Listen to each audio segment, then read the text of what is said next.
Welcome back to another episode of Falling Forward. In the shotgun seat this time is Mr. Spooky Fox. Hey, it's good to be here, man. Nice to have you finally, man. Yeah. This you're gonna have some people that are asking, is Spooky Fox your real name? God, I wish. Well, Spooky Fox doesn't pay taxes, so that's to clear things up. But I love that. Oh man, like I'm an X-Files fan, so like watched the show, loved the show as a kid, rewatched it. I was like, I've got to come up with something. I had a band, and like so that kind of fizzled out. I was like, I don't want to use my real name because it's a little bit too hard. It's Giovanni Pino. Like it's hard to say when you've had 2 beers, and it's even harder for people to say when they've had 4 or 5. Yeah, they're not gonna remember. So I was like, I gotta come up with something goofy, something like a nickname. And first episode, they're like, there's 2 FBI agents, and they're sitting there and they're introducing the characters. You know, Fox Mulder's coming out. They're like, there's Spooky Fox Mulder. Of course, he's into the occult. I'm like, Spooky Fox. It's like, if I don't get sued by Chris Carter, I might be okay with that, you know? Chris Carter, are you cool with that? If he's watching this, I'm screwed, man. Yeah, Spooky Fox. Well, the good thing is, man, it's a stage. It's kind of a stage name. Yeah. And tell everybody like what you're a singer-songwriter, musician. Yeah. You've been in the music scene for a while now, and so tell everybody how you got started into that.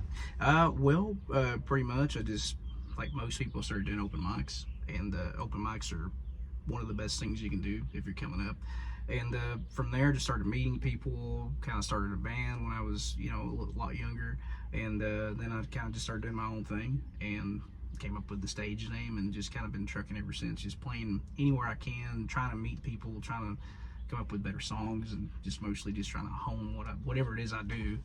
And I mean, you know about that. Like, you kind of, the more you play, the more you get out there, the more you learn. Yeah, it's definitely, there's truth in that, man. One thing that is very noticeable about your shows is like the way you have a kick drum with you. Yeah. You have a tambourine. Yeah, and I got a suitcase. Made out of an old Samsonite. And so, I tell most people it's a lot cheaper to pay it than it is to pay a drummer. Yeah. And it kind of helps, because if you get out there, and you know how that goes, you get out there with an acoustic guitar, like in the right circumstances, people will pay attention to you. And if you get a really good crowd, like, they're right into you. But that happens rarely. If you play a listening room, that happens. But if you're playing somewhere and you're trying to make a little bit of cash, or you're just playing somewhere and there's people dining or anything like that, they're not going to pay attention to you. Mm-hmm. Now, if you get some sort of percussion with that suitcase, that tambourine, they're like, man, what's this dude doing? Like, I can't do that. And I get a lot of people come over like, how do you do that? Very easy. If you knew how easy it was, I'd be out of business. It's very easy. Well, I don't think it's easy, because it's as a musician, you think you have some rhythm. I don't have some rhythm. Like, it takes a rhythm, and I guess you have to. It's very similar, I would imagine, to like when you first start playing guitar and singing. Yeah. How difficult that is, and all of a sudden it clicks and it's fine. Yeah. Your singing gets away from having to follow that cadence of your right hand, or left hand if you're left-handed. But yeah, it's a lot easier than you think. As long as you get some sort of rhythm and you can clap at least on the 1s and the 3s or the 2s and the 4s, it'll work. I'll look back at some videos that I have on stage where I'm singing a song and my feet are doing something different, completely different rhythm, and I'm like, I don't know what I'm doing. Yeah, but put a kick drum on that and it may sound pretty good. It would be all over the place though. Yeah. Maybe just practice it. But you, are you from Kentucky originally? No, I hate to say I'm from Florida. So I moved up here when I was 13. My mom had some trouble like finding a job and stuff, and she found an agency. We were homeless at the time, and she'd found an agency that was like, hey, you come to this faraway place, we'll have you a job, we'll get you like first 3 months rent paid, and you can pay us back, we'll get you on your feet if you just come work for us. Like, that's how good employment was in the early 2000s, and they were needing people. And so she got that figured out. We moved up here. Of course, I was 13, didn't know anybody, and everything changed. You go. I was born in Miami and lived in Miami, so like it was a whole lot different than here. Mm-hmm. I had to get used to that, but I got used to it really quick, because I kind of enjoyed it. Everything's a lot slower in a good way, like in the best way. And actually, going from Miami, which is like kind of a bustling city, man, completely like different place. 5 million people to maybe 20,000 in the whole county, like spread out. And it was definitely a big curve, but like I tell most people, man, I'm so glad that happened, for the worst of reasons and in the best of ways. Absolutely.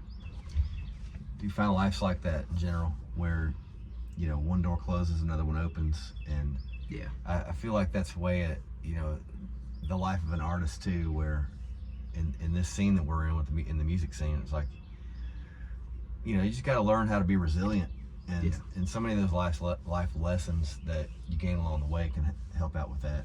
Yeah. I didn't know that about your background, man. Like, so Yeah. I'm sure that was a major transition, a major challenge for your mom, and to end up in Kentucky. Yeah. Is your mom still here? Yeah, she's still living in Monticello, and and honestly, like, I know that it was a big transition for her, but she's originally from Cuba, and so, like, the first 4 decades, well, 2 or 3 decades of her life, she was from a rural town, small area, and then she moved to Miami and had to get used to that, and then moved to Monticello, and that felt more like home from where she grew up than it did anything. Like, for me, it was just like, I wasn't used to it. I was like, what? Like, there's no trains here? There are, like, the biggest building here is 2 stories. Like, there's gotta be a bigger building than that. Like, where are they at, And it's crazy, though. And the cultures, of course, are, it's a lot different. I tell most people, like, somehow or another I developed a Southern accent. I don't know how the hell that happened. I really don't. Like, it's stupid as saying. And you hear people moving from, like, England and stuff like that to here and back, and somehow or another they have, like, a weird accent where it's not English, but it's not Southern, but it's somewhere in between. That's kind of how it was for me. I actually went back to Miami back in 2015, and I was in this little shop right in the middle of town. It's like it's a world-renowned costume shop. And so, like, I remember going in there as a kid. Well, I go in there as an adult with my wife at that point. We just got married. We were on our honeymoon. And I'm talking to the guy. I'm like, man, I used to come here as a kid. He's like, oh, you're from here? I was like, yeah, man, I'm from Miami. I moved to Kentucky, and I've come back. He's like, oh, you're not from here. Like, what the hell are you talking about? He's like, no, you're not from. You don't sound like you're from here. I'm from here. And he argued with me. I was like, dude, I will show you my driver's license. And he's like, well, I believe you, but that's the first time where I realized how much moving to Kentucky had changed me, even that part. Yeah. Which totally blows my mind, but yeah. It is like, we're kind of sponges, man. Like, whoever we're hanging around to, we kind of pick up those mannerisms and that accent. I've noticed along the way, different friends that I've had, like, you will start to laugh like each other. You notice that? Yeah, man. Yeah, and women are the worst for that. Like, you notice it the most, but guys the same way too. Yeah, it's just like we're kind of like, we pick up on. I don't know what that is. Maybe it's a way that evolutionarily we try to fit in to whatever group we're in. Yeah, it's like you try to, like, not stand out in any sort of way, and I guess that's the mind's way or the body's way of, like, well, how can I assimilate so, like, I don't get picked out of the herd, or whatever it might be. Because I have, especially in Kentucky, man, it is easy to make a judgment call based on somebody's accent. Oh yeah, absolutely. Like, there are entire communities that, like, if you come in, you don't have that, you don't sound like them. Yep. They're gonna treat you different. Yeah, you're from up north at least. Yes. To start, and that's never a good thing. You've been to England? Is it twice now? Or yeah, twice. Have you picked up, like, any sort of like mannerisms or slang or anything that, like, you? When I'm over there, I feel like I talk a little differently. Really? But and I noticed my friend over there, Kat Deeds, she is from Germany originally, and she lives in the UK. Yeah. And so she has kind of a distinctly different accent. Yeah. Sometimes it sounds British, other times it sounds like straight up German, like dialect, and then. But I don't know, man. So far, I haven't been over there long enough to be able to pick up anything. Change. But I have had a friend of mine from right here in Berea. Remember him as a little kid. He I lived in New York for a couple of years. He ended up, like, getting married and moving to South Africa. Which that's a whole that sounds like bolts in a grinder of, like, English accents. I guess is the closest thing. And he came back here, and he was like, I hadn't seen him in years and years and years, and all of a sudden he's like an Englishman. Really? Yes. Wait, how long did he live over there? He was there for probably 10 years, something like that. But, like, picked it up. You would think that you were talking to somebody from, like Elon Musk or something like that. It was something like that, man. Crazy. That's crazy. You know what? It's also crazy that I got 2 cigars here and we haven't smoked them yet. Well, let's do it. Yeah, I was about to say, man, we need to start with that. Now, I will tell you this. I picked up a couple cigars. These are Odyssey Maduro.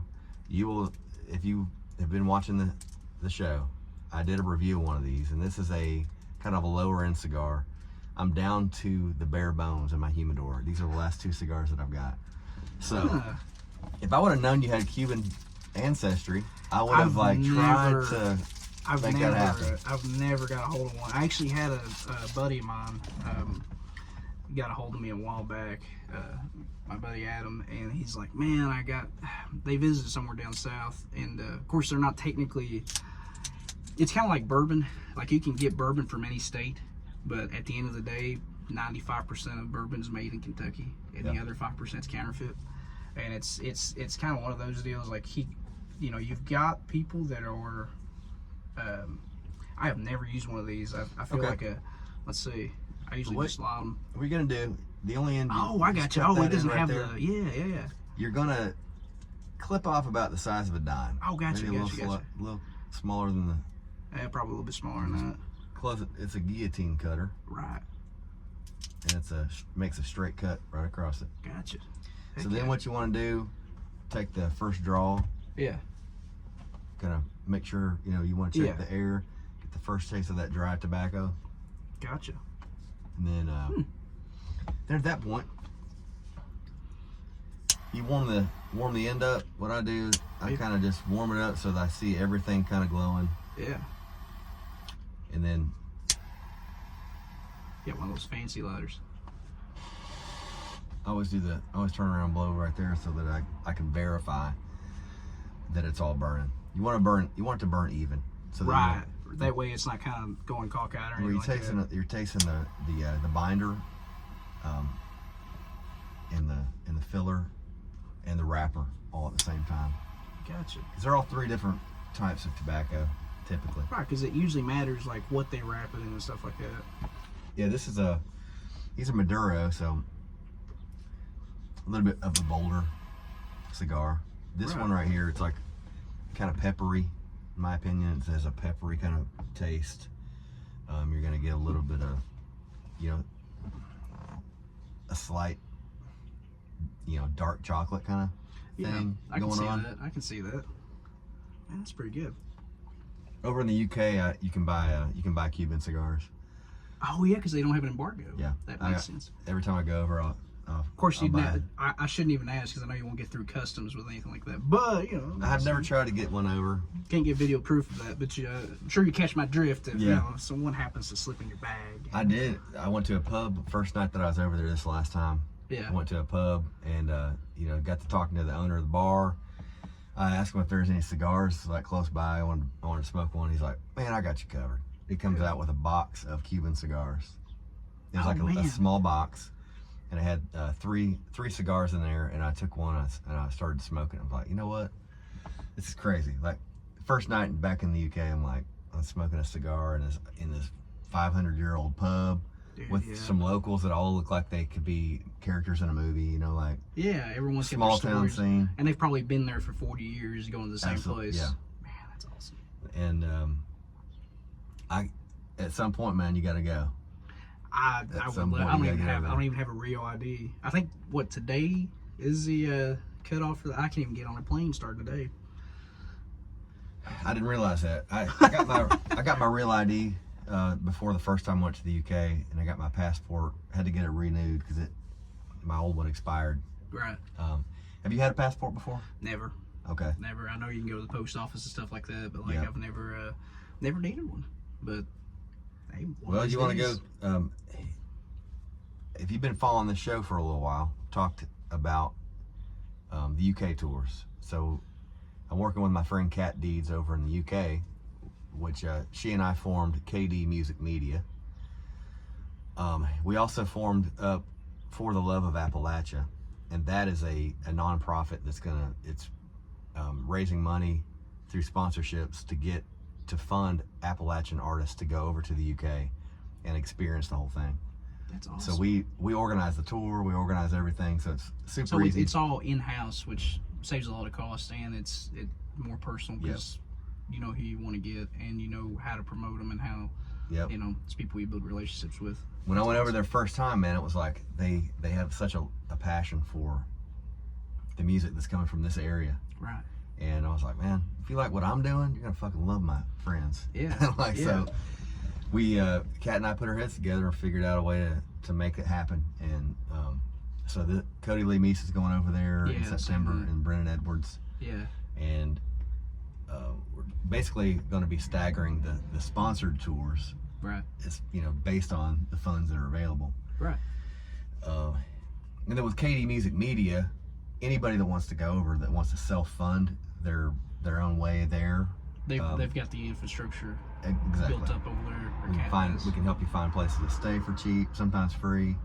We can book the shows, and all that, get everything lined up. So that's usually the biggest issue. I mean, even here in the States, for anybody, is booking the shows. And like if you're from, if you're trying to book somewhere really far away, even in a different state, if you don't know that little circuit, those people, it's hard to get into. It's hard to figure out who to get a hold of. Like you're not gonna know John Grace if you're from Ohio. Right. You're not gonna know Tim Parks if you're from Missouri or something like that. And when they get reached out to, and, unless they have somebody that's like tapping them on the shoulder and be like, hey, you need to, this guy's like, or this girl's like, you need to check them out. Yeah. They get inundated with people trying to get on the shows. Yeah. And just another person too. Yeah, but so just to have that foot in the door in another country. Yeah, that's absolutely amazing. Just trying to make that happen, man. And I think you're doing a good job at it, because I mean the people you're getting out there already, that's amazing.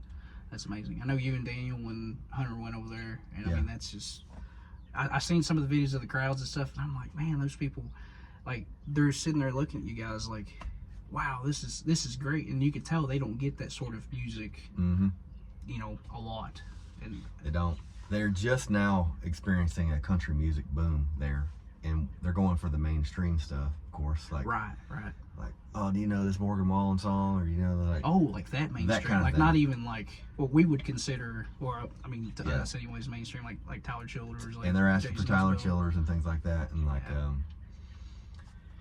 so, and that's what when you're trying to find a singer-songwriter over there, because I went over there and like, who are you singer-songwriters in this town? Right. And you're like, oh, so and so, he plays this pub down there and plays top 40 songs. This guy plays like a bunch of like country songs, like country, like John Denver and things like that. Yeah. Like, does anybody write their own stuff and sing? They're like, I don't know. Really? And so that's why I was like, okay. So there's less singer-songwriter, more just entertainment, like absolutely cover, like not cover bands, but just background music. It's background music, and it's cover. So when you have these people in a room, a listening room environment, and they're hearing your songs, and they're listening, and they get moved by them, and they're like, we want more of this. I'm like, okay, got you covered. And so I'm trying to create this pipeline of like my friends, artists that are in this area to get over there. Yeah. And you're gonna reach a whole new set of fans over there, and like it's important. I'm seeing what happened here in Kentucky, in this region, happen over there. Like 5 years ago, the way it was here, when everybody's like, something happened. Yeah, this magical thing happened. Everybody's like, here's what I'm doing. You had people that were saying, I am a singer-songwriter. I'm gonna do mostly my stuff. I'll do a couple covers. Right. I'll do my stuff.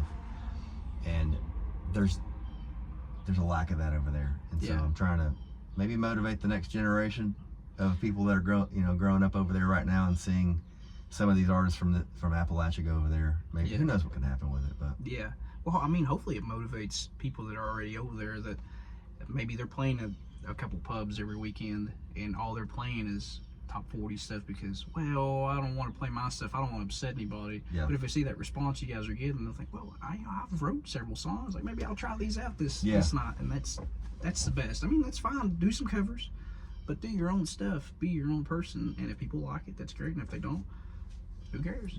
What was that point in your life when you're like, you know what, I can sing any song that I want to on the radio, but I want to start, when I go out and play gigs, I want to sing my stuff? And what was that point for you personally? Man, that's a tough question, because I don't really know, and I still struggle. I'm still right on that fence where I'm like, some places I play, I'm like, well, should I play more covers tonight, or should I play my own stuff? I mean, I usually lean towards playing my own stuff, but like, I don't think I've ever had that point. I've always been just right on the fence of like, and I struggle with that, and I'm sure you do too, and a lot of artists do, where you write something, and the next day you're like, oh man, that's terrible. Nobody's gonna want to listen to that. And then the next day it changes again. You're like, actually pretty good. And then you just go back and forth, back and forth. And when you have a whole catalog of that, man, it's hard. It's hard to do. And I've never found that point yet. I started writing stuff in high school, and just had songs tucked away, and still got songs tucked away. And for the most part, like, it just depends on the crowd.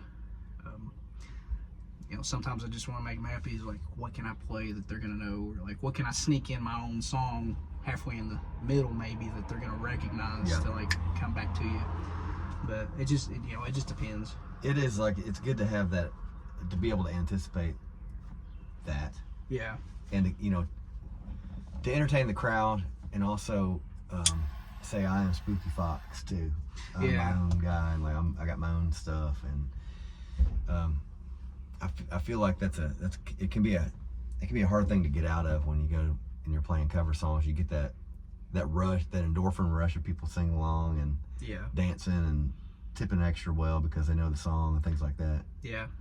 And you get a lot of these, you know, and I still do them every so often, these 3-hour gigs where, I mean, I've got plenty of material, but who wants to hear that for 3 hours, you know? It's tough. Yeah. Oh, yeah, dude. It's 3-hour gigs are I try not to take them much anymore, but man, they suck. It does. They're great. Listen, I cut my teeth on that. I'm still some days cutting my teeth on it, but like they suck. Is like, you're like, crap, I gotta stand up here for 4 hours. And like, it's almost like if somebody says, hey, I'm gonna need you to run the store. The store's in Alabama. Like, yeah, pretty much, yeah. You know, go pick me up a loaf of bread, come back. Yeah. It's like, God, Oh, really? bring the receipt too. Yeah. Yeah. It's like, I don't know, man. It's a lot of work. It really is. So, are you working on any new stuff? Actually, I am. I just got done tracking a few songs yesterday, actually, and then just waiting on the mixes, and gonna release them sometime in the summer. Kind of how it goes. I haven't really decided a date. I don't have a booker. I don't have an agency. It's just me. So I kind of get to like fumble through that, and hopefully nobody notices it. Which now I'm kind of talking about it, so they're gonna know. Well, it keeps it simple too. You know, like you don't have a lot of noise. Yeah. You don't have to email this person and this like, oh, let me get on this group and figure out when we're going to. Like, no, I could just. Like, it may be tomorrow, it may be 2 months from now, it may never come out, but yeah, it's gonna come out. But been recording some songs. 2 of them are full band, and one of them is just it's acoustic with a little bit of dobro and acoustic bass, and I really think people are gonna like them. I really hope they do. I like them. I love them, and I don't say that a lot. So, well, if you're feeling that energy and you're feeling that vibe, most other people will too. That already listen to your stuff, and just got to sell it. And you know, just like that's the thing, man. Like, I hate the even word sell, but it's like it's perception. You have to create this vibe where it's like people feel like they are missing out if they don't like it. Oh yeah, FOMO is it is the biggest driver of anything. And we get that because of social media. It's like there's a constant push for new content, and things like that, and it works. Yeah, I've seen people where they're very dedicated to posting new stuff all the time, even if it seems monotonous. But at some point, whatever that robot is, it says you may pass. Yeah, and that robot, and it may be the stupidest video or the stupidest thing where you're like, I'm just gonna film myself, like, you know, out here in the yard with my song playing in the background, and you get like 3 million likes. Yeah, and you're like, why? Like, I went out here in this field and set up my mic and set up my camera and recorded this song and got 300 people watched it, and then you post something stupid like a Pizza Hut thing I posted, and then like it gets like 3 million likes, and it's the stupidest thing. I haven't figured it out yet. No, but it's I don't think anybody has. The thing is, man, it's sometimes it's hard with an artist's mind. Oh yeah. To really put your heart and soul into a project, a song, and you're like, I really love this song. I'm gonna put it out there, and I know people are gonna like it. Yeah. And then it's like, well, shit, that didn't work. Yeah. But I think isn't it important to press on through those moments? I think it is. I think no matter what, like the biggest thing I've learned and through years and years of playing, years and years of releasing music, is that the best thing you can do is just put it out there. Like, don't keep it, don't say, because you're always going to reach those demons every other day, where they're going to be like, your worst critic, and you're going to tell yourself, don't put this out, nobody's going to like it, you're going to fail, it's going to suck, people are going to throw tomatoes at you. Put it out there. And it's so easy now to put stuff out there. Like, you get a couple clicks, credit card, put it out there. Hell, you can put it out there on like places like Bandcamp and stuff like that for free. I mean, put it out there, share it on Facebook, have your grandma, meemaw, pawpaw, whoever, share it on Facebook, and you never know. Yeah. I mean, you never know. And once it's out there too, you're gonna have a naturally everybody that likes your stuff are gonna go listen to it. Yeah. They'll share it initially. You'll get that bump right at the gate typically, and there'll be a decline, and it can be an ebb and a flow at that point. Yeah. But it is important to get it out there. As you're talking, it reminded me of, this is you have to follow me here. Okay. Years ago, I'll follow you down the rabbit hole. Years ago, I did some industrial painting. So this guy that I was working with, he was the only other guy in New York from Kentucky and I worked with him every day. And so he was the fastest painter I've ever seen in my life. He'd cut things in, he'd roll a wall in no time at all. And he's one of God's perfect beings. I was taking my time. Tape. Yeah. And I was taking my time. I wanted to be just right. I don't want any lines in it. He's like, let me tell you something. Get the paint on the wall and then worry about the lines later. So thinking about getting music out. Yeah. It's important to get the music out and then manage, worry about the lines, manage it. So you have, with paint, you have a certain time before it dries, and you'll notice like imperfections. Right. So what I realized, get the paint on the wall, and then you go back, and then you take your roller, go all the way down through it, make sure all the lines disappear all the way across. You don't want to let that line dry. Yeah.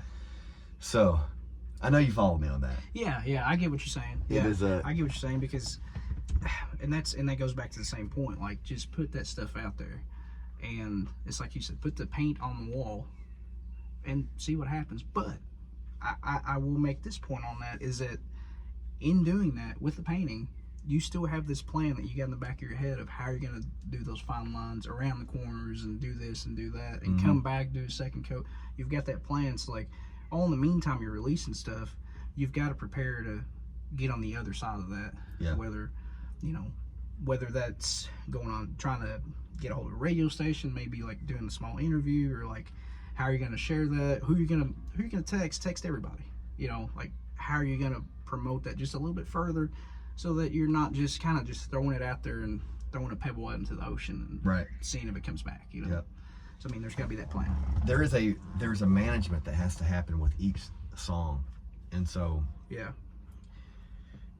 and also like striking while the iron's hot's important. So you'll have one song that starts to take off. Yeah. That's when it's important to, hey, if you like this song, I had the song that I released 2 years ago. You're gonna love it too, and pump that right back in. And that's the best thing. It's one of the good things I think about this algorithm-based, music industry we're in right now, is that can happen. Like, you can take a song and that goes back to just putting it out there. You can have a song that you released 2, 3, 4 years ago, and all of a sudden, a couple people shared it, they somehow stumbled on it because it popped in their newsfeed from a couple years ago or whatever.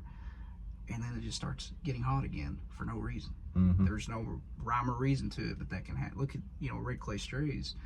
That song that kind of propelled them up into stardom was like 6 months old at that point. And it kind of just took back off. People started picking it up, and it's like a snowball just rolls downhill. Yeah. And it's the craziest thing. And when you look at numbers too, like it's easy to get, the numbers on our mind all the time and imagine that even has a meaning. But the numbers, it's important not to get discouraged when you see like low numbers, because it represents people that haven't even heard the song yet. Right. And haven't even had the option to, because of some crazy algorithm. Yeah. And that is another reason why getting outside of your area, for example, the UK. Yeah. Getting outside and having this new batch of fans, and all of a sudden now the algorithm sees like, oh, this song's taking off over here. Yeah. Yeah. And now this guy from Kentucky has some songs popping off over here. Yeah. Let's try pushing people in Germany, and that's what the algorithm does. Oh, what about people down in South Africa, or, you know, like somewhere like that? And if people start liking it, you never know, man. Hell, you might become famous in Europe and hell, move over there. You know, like something like that. It's crazy.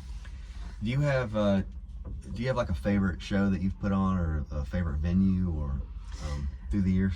I've had a couple. A lot of them closed down during COVID and stuff, but I've got to say I love playing Master Musicians Festival. I'm trying to think of a few. Of course, the Burl. It's just, I mean, it's magical. Yeah. I've got to open for a few people there, and I mean, it's great, especially when you get that place packed in, and you just look through, of course, that shotgun style, like all those people sitting there, and you can see every one of them, and they're all have to look at you unless they're just turned backwards for some reason. Like it's there's something magical about that place. Yep. Of course, that stained glass just kind of just puts the cherry on top. Mm-hmm. So, and the sound's great in there. The acoustics are great. All their sound guys are, man, they're wizards as far as I'm concerned. I think the Burl is like, that is kind of a bucket list venue to play for any artist coming up. Everybody wants to play the Burl. Yeah. It's kind of like our Ryman or something like that. It really is. It's really got to that because, you know, for a lot of people, that's the biggest venue, and I mean, that's one of the biggest feeling venues, anyways, footprint wise, in Central Kentucky, I think. Yeah. I like what they did. You know, COVID had a lot of awful things that happened. Right? Yeah. But one of the results of that was the outdoor show at the Burl.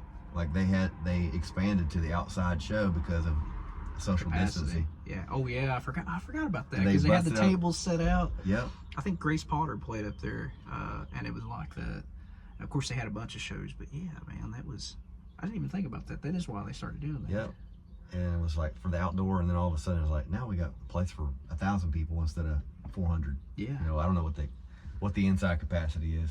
It couldn't be much because like you get 100 people, you get 50 people in there, and it feels like it's just like packed to the brim. You get 100, and it just feels like if anyone strikes a match, how are we gonna get all these people out of here? Yeah. You know, like that's crazy. Speaking of lots of people, Master Musician Festival. Yeah, man. There's always lots of people there, and you're integral into making that happen. I wouldn't say integral, but you know, like I play a small part. You know, we've got a board of 13 people. You know, we've got our executive director Tiffany Finley, and man, I love being part of that. Like, so like how I started that was during COVID. Tiffany had, and I was friends with a lot of them that were on the board on Facebook and stuff, and I saw that she had moved up and she was going to be they were going to have an executive director, which was like a big move for Master Musicians Festival at that time. And so that opened up the board seat. I was like, man, I'm bored. So I was talking with Daniel Stroud. I was like, hey man, like, what do I have to do? Like, I was like, there's no chance in hell that this would happen. But I just texted him, I was like, what do I need to do to be on this board? He's like, I'll bring it up next time we have a board meeting. I'm like, oh, okay. This was like, man, probably like July or August of 2020. And then I think it was around September, 1st of September. So it'd been like 3 months. Daniel texts me out of nowhere. And he's like, man, you're in. I was like, what the hell am I in? What are you talking about? Like, if I randomly text you, I was like, Lance, you're in. And you're like, what the hell are you talking about? Right. I was like, so what? I would just imagine it would be something good though. Yeah, hopefully, yeah. We're not doing a bank heist, are we? Yeah. I'm definitely not. Yeah, you're in the prison list, man. They're looking for you. You got warrants out for your arrest. Just thought I'd let you know. But no, he's like, you're in. And I was like, I'm in what? He's like, you're on the board. Our next meeting is next Thursday. Just show up, blah blah blah blah. I was like, what? So I just show up, and I'm like, okay, I'll get my feet wet. You know, I kind of have a mindset of like, if I ever get anything like that important, I kind of just lay back, pay attention, and not say anything. Yeah. And first day there, Tiffany's like, I want you to take care of alcohol. I don't know nothing about alcohol. It's like, sure, I'll run alcohol and run this festival because it's like the second most important part of a festival, other than the music and taking care of the stages, is getting people drunk. You're gonna make some money on it. Yeah. And so that went well, and then when Daniel and Nathan had left the board 2 years later, the position opened up to basically take care of the stages, take care of the volunteers, basically bring bands in, stage plots, all that jazz. And I made a good case. I was like, I want to take care of that. Like, I know how that works. Let me mess this up too. And so they trust me to do that. So that's what I've been doing for the last 2 years. This will be the 3rd year doing it. I love it, man. It's because when you get on a board like that as a musician, you have a different perspective, because you kind of see the inner workings of the machine. Like, I know you've probably sent emails to probably every festival. I'm sure Bonnaroo, Forecastle when it was on, Bourbon and Beyond, if you can get the contacts, and you send these out, and of course you're never going to hear a response. But then you get on a board of a festival and you see the inner workings of it behind that mask, and you're like, I see why. They're getting constant emails. It comes down to the money. If you're a smaller festival, what can you afford? You want to have your headliner, but you also want to have a really good undercard, and you got to sometimes make sacrifices. Of, we really like these guys, and it's nothing against them, but we can't afford them right now. Or we want to be able to afford this headliner. We've got less money, or it's not going to work slotting wise. Like, there's so many inner workings that as a musician you see when you're working, behind the scenes on a festival, and it makes you realize I shouldn't get my feelings hurt. When you send an email out to a festival, you don't get a response back. Don't get your feelings hurt. They probably, just because they didn't respond, they may have seen it. Yeah, it just didn't work for them this year. And that doesn't mean don't keep trying. Well, I emailed John Grace, he didn't get a hold of it. Keep trying, man. Like, eventually they may work out for him, the stars may align, and there you are. Yeah. So yeah, that's there's a lot to it, and that's why it's important not to get to in the feels when there is a seeming rejection. It's not really a rejection. It's like, we know who you are, we know your music, we like what you're doing. Yeah. We can't have you on right now. It doesn't, but you can shoot yourself in the foot by how you react. And I've seen that happen on social media. Oh yeah. Where it's like, you were still on the list, but now you're not because of the way you just acted. And the way, that's why it's like, you can't get your feelings hurt in this because that will end your passion, and that's why it's like, I was talking with Jessica Blankenship. Yeah. We were talking about how it's not like a gatekeeping thing. There's that accusation that goes around about certain people, and it can have that appearance of like, only certain people get in.